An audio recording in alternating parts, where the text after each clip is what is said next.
Ladies and gentlemen, boys and girls, we have a 2003 pickup truck here with a Don't BS Me style clone. They built it off of most of what I put out on the internet. So, 4.8 liter truck, Huron Speed hot side. I'm unsure of the cold side. I believe it might be the Huron Speed kit also. I don't know if the turbo is a 7875 billet or cast. It has a 4LADE swapped into it, someone's 3500 stall converter, and 450 LPH pump in the tank, 80-pound Siemens Deca injectors. It has a EFI Source 3-bar map sensor. I did my tuning with HP tuners, of course, with the stock computer, and we'll see how it goes from here on.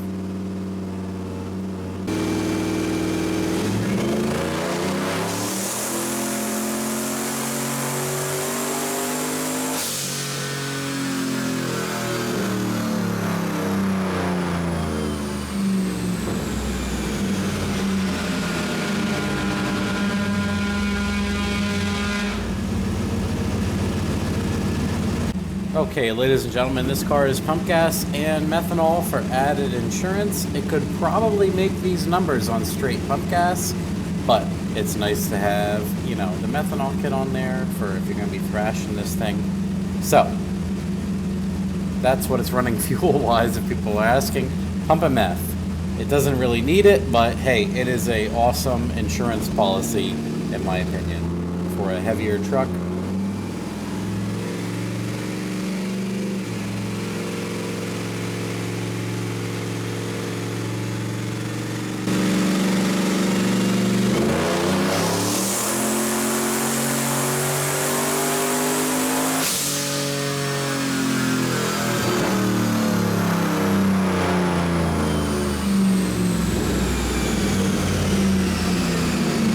Alright, to be honest here, he had a boost controller on here, which I don't fully trust, usually. I said to him they work like 1 time out of 10.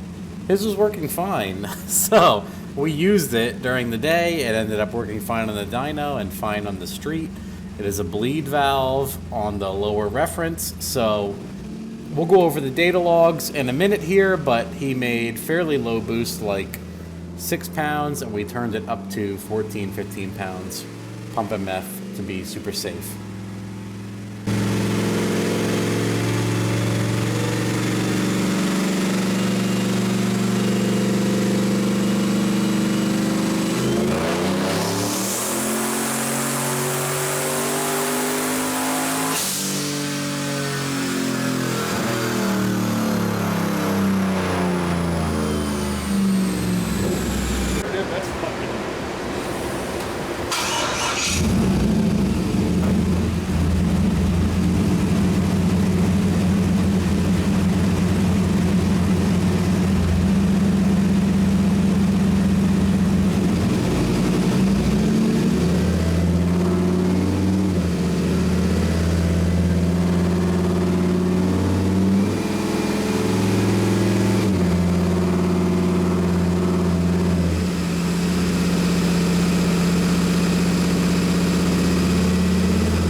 Okay, those of you that have been following along for quite some time are pretty much not interested in the dyno pulls at all, but it is the after talk here and checking up on, you know, how we went along with the tune-up. So, with my base flash installed, the first thing I like to do on roll-in number 1, I like to call it the roll-in. What we do here is we roll in and add a boost. So I rolled up here on about 7 pounds at half throttle. And what I'm looking for is about 20 degrees on my transition from boost to no boost. And I like to see boost leveling off at some point. Make sure spark is not out of control. Make sure fueling is in somewhat of a reasonable position. So I rolled in and out twice. Everything looked pretty good. So we moved right on. My first hit here, the wastegate, I believe leveled off at 9 pounds. Yeah, let's bring it in here a little bit. So, as you can see here, for some reason, every now and then I get a truck or a car and it has completely unreasonable, like if you connect the scanner, it's biffed. Like it doesn't show speed, it doesn't show something. As you can see here, spark is not working at all.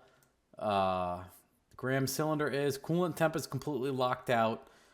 Every now and then you just run into a car that gives you problems like this car or truck. So this one, obviously the spark is unreasonable, but that's why I did my pre-check.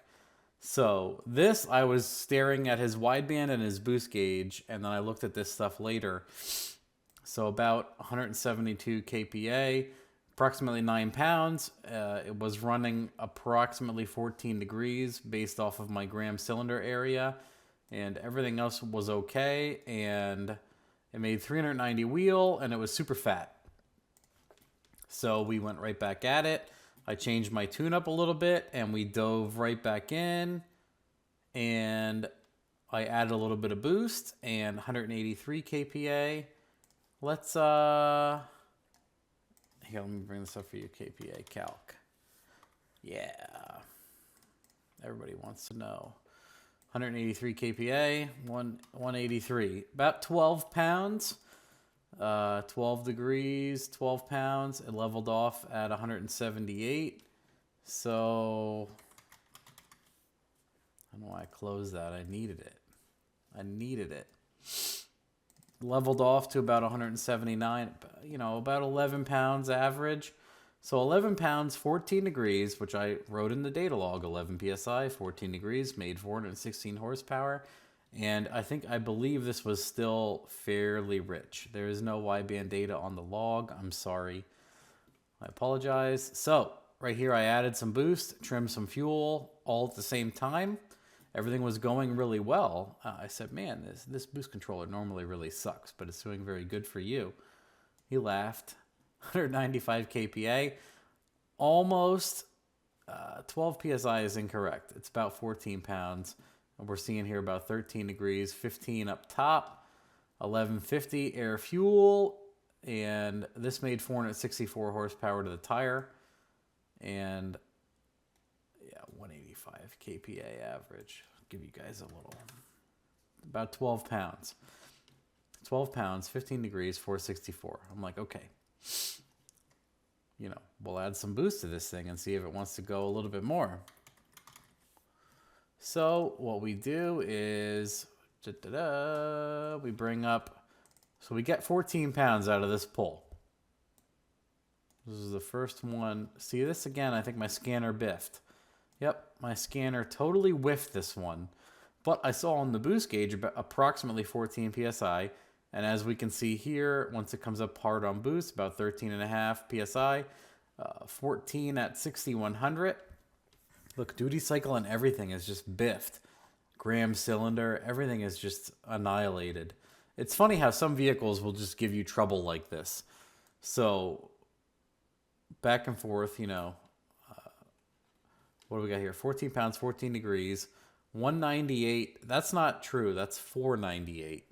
I don't know why it says 198. Let's change this to 498. I'm sorry, guys. When you're busy doing this kind of thing, this is what happens. Back out a little bit. So, next hit here, 14 pounds, 10.8 air fuel, 13 degrees, made 512. So, this one is, I waited until, and I double checked everything. Is everything working? Rolled in and out of it. Map sensor's working, voltage, speedometer, timing looks correct. So, anyway, we roll in at threshold. We have approximately 20 degrees of spark. As boost comes up, it tapers down to about 13 by 5300. his stall converter was pretty loose, so it would come up very quickly and hang at 5,000 or so, which I said is great for making a Gen 3 last longer. It was pinning the gram cylinders table a little, but this is the amount of boost I wanted to stop at, so I didn't need to scale it any further. So, 209. This kit in particular would spike a tiny bit high and then level off, about 208. I'll show you guys about 211 peak, 16 pounds peak out of nowhere, and then 208. Oh, come on, bro. So 15 pounds flat. So 15 pounds, 10.8 air fuel, about 13 degrees. It made 512 tire. So on my next hit, I decided I would put 2-3 degrees into it, take a little bit of fuel out of it, and what we ended up with was, approximately 15, 16 degrees. As we wound out, about 205 kPa, up the same amount of boost, and we only made about 522. So there was a push there where we weren't making much power with more ignition. And like I said to him, first time turbo car, everything else, they're coming from carbureted stuff. I'm like 500 tire. This is the Don't BS Me style build. About 500 tire should be good for you to mess around, have fun, be very reliable. So we'll leave it go. We'll leave it go at 500 tire for you for now and see how you like it. And if everything is good after a while, we can turn it up for you later. He said there is 0 ethanol where he lives, so that kind of sucks. E is like just the wave of the future. People have asked one of the things like, hey, what's holding this combo back? And honestly, I didn't add any more boost than this. We were kind of running out of spring. But I threw a bunch of spark at this, and it didn't pick up nearly any horsepower. I threw like 2 or 3 degrees at this, and it picked up 10 wheel. So it's technically octane limited right now. So if you put E or C16 in this car, it would wake up big time. Seriously, about 520 tire on 15 pounds. It didn't pick up any on 16, so 15 pounds, 13 degrees made about 5 and change, 515, 520 very easily. E85 would probably go at least 600 tire on the same amount of boost with a little bit of spark maybe. Ethanol has a funny way of just adding power without doing spark or anything on a lot of combinations. So people ask all the time, what's limiting the combo? Sometimes it's just the available octane. You have an actual octane limit. You just struggle to make over a certain power with a certain amount of octane in a certain combination. So that's where this guy is at. Well, what's awesome is it's a 4.8. It's an older 4.8. He has an 80E. It is a really loose stall converter, but it holds on up top. So all of that's good for his combo, but not great for numbers. Still nailed down 500 tire. He has a methanol kit, not 100% needed, but extra insurance for his build. So he could probably make the exact same power on straight pump, but what's nice is the methanol is there. So everything else is doing great. 50% duty cycle. Everything is working awesome. The 450 in the tank is definitely working. He has a Isky 1212 cam. 1212 cam is awesome for power down low. This car felt like it had gobs down low. It also has a pretty loose stall, so it should feel really good on the street, in my opinion. Other than that, if he wanted more top-end power, he would get a little bit bigger turbo cam.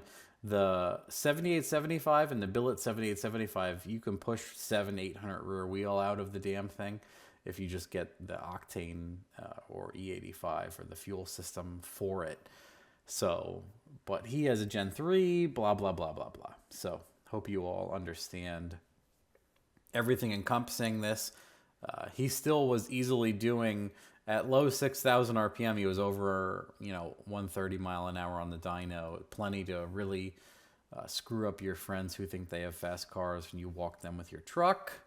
So, hope you enjoyed another successful Don't BS Me clone. I love seeing when people have like carbureted style stuff and they don't have much fuel injection knowledge or practical usage at all, and they jump straight into a build like this and they come to me and they get a positive result. at the end of the day. Very rewarding. That's what it's all about. So if you have questions about this, if you think it's cool, whatever else, I know you guys love the informatics I provide. So if you have any questions, let me know. Other than that, that is it for this car and build. Thanks. Have a nice day. Bye.